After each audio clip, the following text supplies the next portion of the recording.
전국적인 대유행 위기를 앞두고 있는 엄중하고 심각한 상황입니다. 의료 체계의 부담과 국민들의 피로감은 감내하기 힘들 정도로 증폭될 것입니다. 이에 민주당 내에선 소득 하위 50%에게 속히 재난금을 지급해야 한다는 의견이 나옵니다. 네, 어제 국내 일일 확진자가 397명. 2차 대유행 조짐이 더 짙어지고 있습니다. 큰 위기죠. 그러다 보니 정치권에서도 취약계층을 보호하고 내수시장 살리려면 2차 재난지원금 초속히 추진해야 한다는 목소리가 나오고 있습니다. 정부와 여당의 협의에서도 2차 재난지원금 논의가 되고 있는데요. 그런데 이게 그렇게 간단한 문제가 아니죠. 올해 봄에 진행된 1차 재난지원금 규모가 12조 원이라는 큰 규모였기 때문에 이번에 2차 재난지원금을 지급하더라도 그 대상, 규모 여기에 대한 논의가 반드시 필요할 겁니다.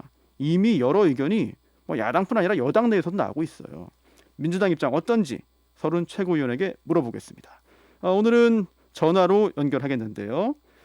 의원님 안녕하세요. 네, 민주당의 서른입니다. 반갑습니다. 예.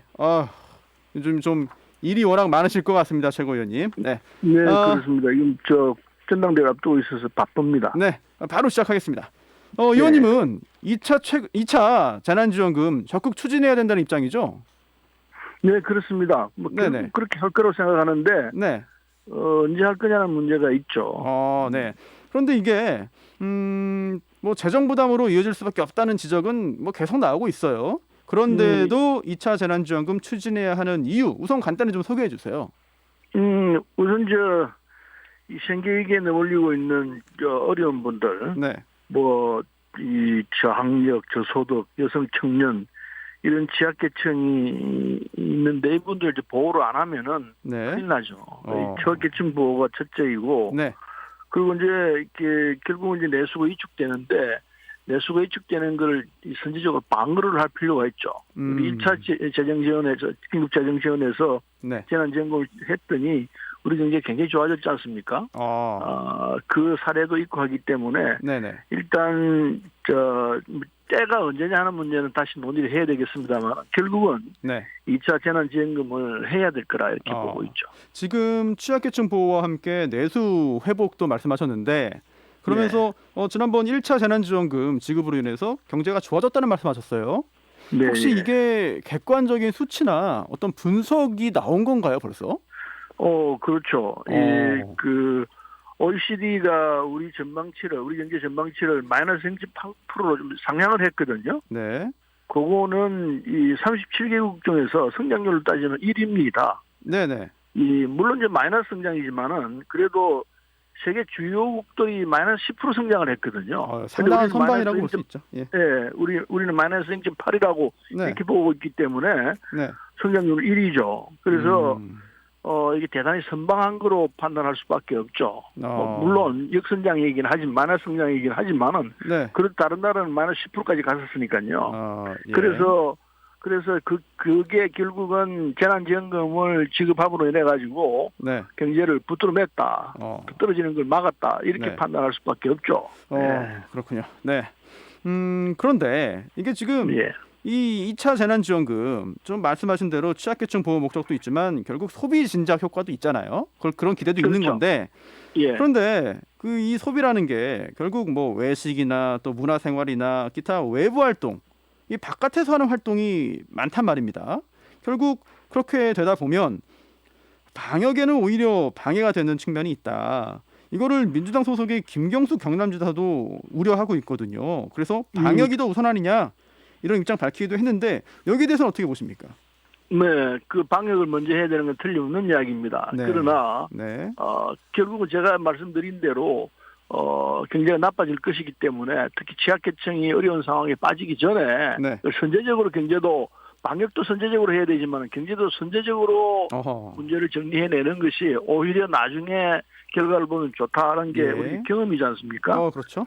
그렇고 이 방역에 도움이 안 된다는 건 사실이긴 하지만 그러나 국민적으로 각성이 되어 있는 상태이기 때문에 방역을 하면서 경제도 살려내는 이 방법이 가능할 거라 생각을 하죠. 병행을 국민적으로 이 방역 사회적 수칙을 잘 지켜내면은 경제도 살려내고 그리고 방역도 가능한 그게 1차 지원금 지급 결과 방역이 안 좋아졌어야 되는데 네. 결국은 방역이 일정 정도 성공했거든요. 40명대가 주로 이 발생 수치였으니까요. 지금은 뭐 300명 넘어가는 상황입니다만은 네. 그래서 재난지원금을 지급하더라도 우리가 1차 재난지원금 지급했을 때 그 결과를 보면은 방역에 큰 문제가 없었다는 경험이 있습니다. 어허. 그래서 그 경험을 토대로 하면은 네네.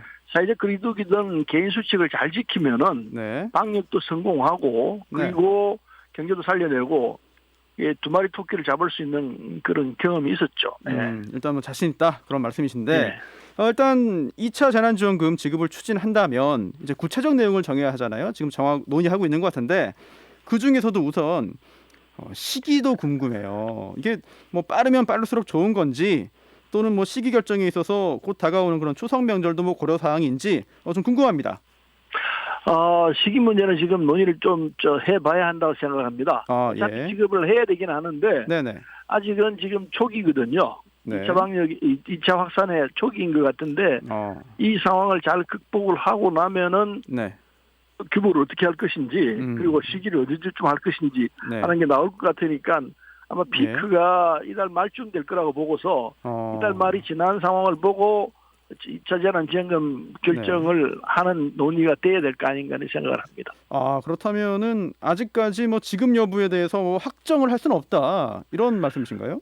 네, 지금 논의를 좀 더 할 필요가 있다 생각하죠. 그래요. 예. 특히 이제 야당과 협의를 해야 할 필요가 있고 야당도 다행히 이 부분에 대해서 크게 반대를 안 하는 것 같기 때문에 충분히 여야가 합의를 하고 물론 당내에서 구체적인 내용을 가지고 논의를 하겠지만은 그걸 가지고 여야가 같이 합의를 하고 국민적 합의를 이뤄낸 상황에서 2차 재난지원금이 지급되는 게 중요하다고 보죠.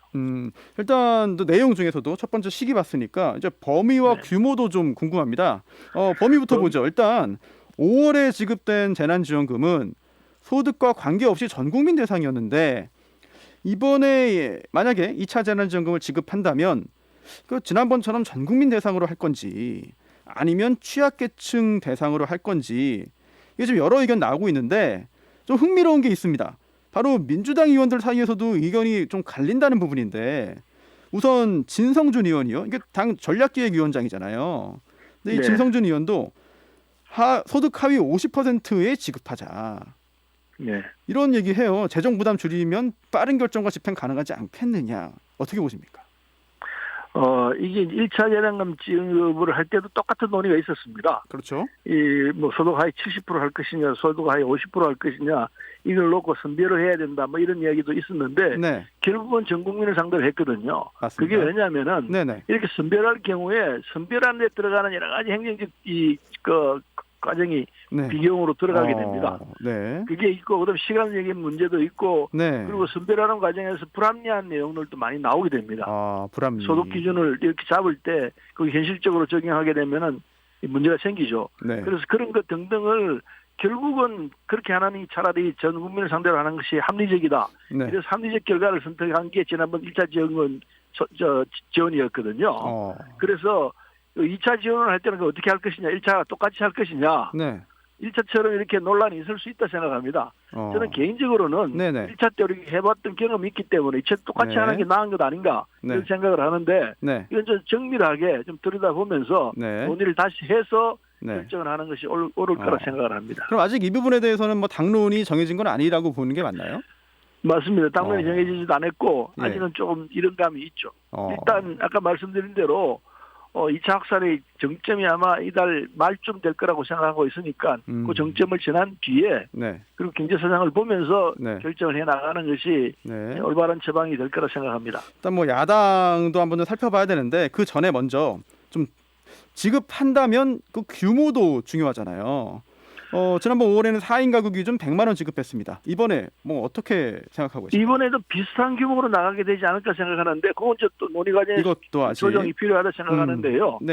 지난번에는 이 국가 채무를 내지 않고 했는데 예산을 좀 줄여가지고 조정해가지고 했거든요. 12조 2천억인가 아마 그럴 텐데 이번에는 그렇게는 잘 안 될 것 같습니다.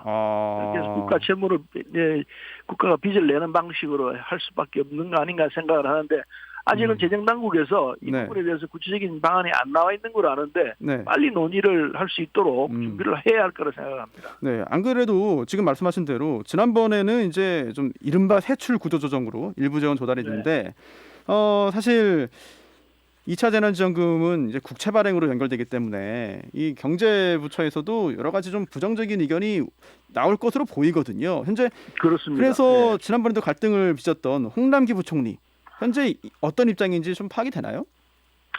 홍남기 부총리는 1차 때도 반대했던 처지이기 때문에 2차 네. 때도 반대할 겁니다. 당연히.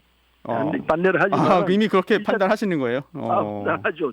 재정당국에서는 당연히 그렇게 네. 하는 게 네. 맞는 이야기죠. 재정당국은 그렇게 안 하면은 재정이 이제 흩어지면 큰일 나니까요. 그래도 지급하는 게 반대할 맞다고 보시는 거고요. 결론은 이제 토론을 해야 되죠. 토론해서 결정을 내리는 게 필요한데 네. 그래도 1차에서 우리가 여러 가지 아까 말씀드린 대로 한국 경제를 선방하는 조건이 그거였다고 생각하거든요.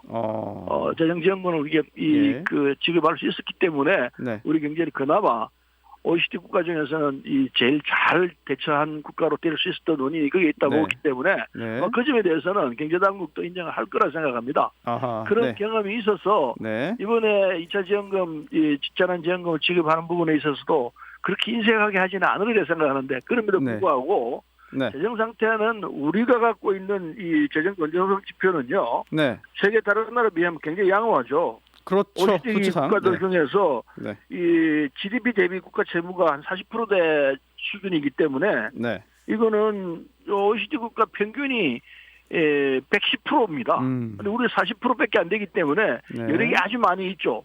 일본 같은 경우는 뭐 225% 이렇게 됩니다. 그렇죠. 일본은 매우 높죠. 190%인가 170%인가 그럴 겁니다.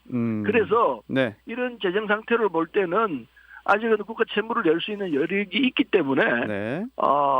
그 국가 채무 문제를 가지고 그렇게 이 문제에 대해서 안 된다고 할 처지는 아니라고 보죠. 알겠습니다. 그리고 지난 주말에 또 굉장히 좀 화제가 된 소식이 하나 있는데 시대전환의 조정은 의원이 2차 재난지원금 재원 마련 방안으로 공무원 임금 삭감을 언급했어요. 이제 국가적인 위기 상황인데도 공무원 급여는 하나도 줄지 않았다. 고통 분담 동참해야 되는 거 아니냐는 주장. 어떻게 보십니까? 그것도 뭐 방법이 될 수 있으리라 생각합니다. 그러나 그 수준을 어느 정도로 할 것이냐. 네. 이건 이제 논의를 해볼 필요가 있고. 가능성은 열어두고 있다. 가능성은 있죠. 그런 이제 각자 희생을 통해 가지고 네. 전 국민적인 이 조금씩 양보를 해나면서 이 상황을 극복하자는 그 방안에 대해서는 틀린 네. 방안이라고 하기 힘들다고 봅니다. 근데 공무원도 뭐 다 고위 공무원만 있는 게 아니잖아요. 그렇습니다. 전 공무원들이 동참할 수 있는 여건을 만든다면 좋겠지만은 그것도 별도의 문제입니다. 그래서 논의를 좀 해야 될 문제이지 한두 사람의 생각으로 결정할 수 있는 건 아니죠. 뭐 당에서 논의된 거는 지금 공식적으로 없는 상황이고요. 당에서는 공식적으로 논의된 게 없는데 저는 그 제안 자체가 전적으로 안 된다고 할 처지는 아니라고 생각하고 어느 수준으로 할 것인가 하는 문제는 우리 따로 논의를 해야 한다고 봅니다. 네, 마지막으로 좀 하나 물을게요. 김종인 통합당 비대위원장 역시 마찬가지로 2차 재난지원금에 대해서 긍정적인 입장을 일단 내비치긴 했습니다. 혹시 보수 야당들에 대한 어떤 설득이 가능할지 그리고 또 뭐 시기, 대상, 규모에 대해서 실질적인 여야 논의를 진행할 어떤 계획도 있는지 궁금합니다. 뭐 김종인 위원장이 그런 입장을 갖고 있다는 게 보도를 통해서 봤습니다만은 그러나 이 방법에 대해서 그 상당한 차이가 있는 것 같아요. 그러나 그럼에도 불구하고 과거 이 야당이 갖고 있던 입장은 좀 다른 부분이 있기 때문에 충분히 논의를 통해서 합의를 이룰 수 있는 것이 아닌가 생각하고 그런데 이제 문제는 이게 이제 결정이 되면 신속히 지급되는 게 필요하거든요. 그렇죠. 논의가 그냥 차일피일하게 되면 이 문제가 오히려 안 하니만 못한 결과가 되기 때문에 논의를 하더라도 합리적으로 빨리 결정할 수 있도록 야당이 협조해 주시면은 좋은 일이죠. 만약에 설득과 합의에 실패하면 어떻게 합니까? 설득과 합의에 실패할 가능성보다는 합의할 가능성이 많다고 봅니다. 알겠습니다. 긍정적인 발언으로 제 마무리하겠고요. 여기까지 듣겠습니다. 더불어민주당 서른 최곤이었습니다. 감사합니다. 감사합니다. 김현정의 뉴스쇼는 청취자 여러분의 참여로 이루어집니다. 트위터, 페이스북, 레인보우 게시판, 그리고 단문 50원, 장문 100원의 유료 문자 샵 1212, 우물정 1212 통해 참여하실 수 있습니다. 김현정의 뉴스쇼, 여러분과 함께 만듭니다.